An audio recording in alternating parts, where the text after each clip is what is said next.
நல்லா இருக்கீங்களா? இந்த நாளிலேயும் கூட தேவனுடைய வார்த்தை சங்கீதம் எழுதின புஸ்தகம் 19 அப்படி 10ஆம் வசனம். அதில சொல்கிறது, "அவைகள் பொன்னிலும் பசும் பொன்னிலும் அது விரும்பத்தக்கது. அது விலையேற பெற்றது." பொன்னு என்றாலே எல்லாருக்கும் என்ன செய்யும்? அது விலையேற பெற்றது.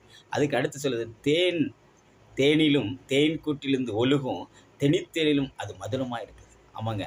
ஸோ தேனை குறித்து இந்த நாள்ல நாம் பார்க்கப்படும் பொழுது, எனக்கு ஒரு நண்பர் உண்டு. அவர் சிறு பிள்ளையில இருக்கும் பொழுது, அவர் என்ன செய்வார்ன்னா, காடுகளிலே போயி என்ன செய்வார்ன்னா, அவருக்கு தேனை குறித்து எந்த இடத்துல தேன் கூடு இருக்குன்னு சொல்லி அவருக்கு நல்லா தெரியும். அவர் என்ன செய்யணும், ஒரு இடத்துல சின்ன கூடு இருக்கு அப்படின்னா, அது பக்கத்துல பெரிய கூடுன்னு சொல்லி, அதை தேடி கண்டுபிடிச்சு அவ்வளவு சீக்கிரமாய் தேன் என்ன செய்ய முடியாது, எடுக்க முடியாது.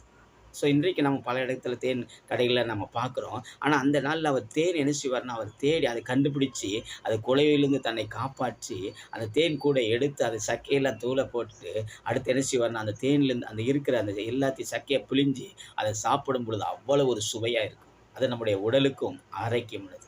ஆனா அதேபோல தேவனுடைய வார்த்தையும் என்ன சொல்லுதுன்னா, இது ஒரு தேன்கூடு. இத நம்ம படிக்கும் பொழுது, ஒருவேளை அந்த தேன் நம்முடைய வாழ்க்கைக்கு டேஸ்ட் தரக்கூடியது.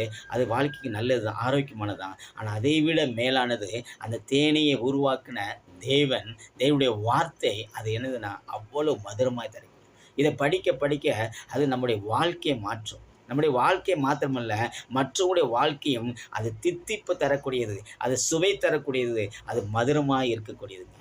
ஸோ தேவனுடைய வார்த்தை அவ்வளவு சுவை தரக்கூடியது. God bless you. Thank you.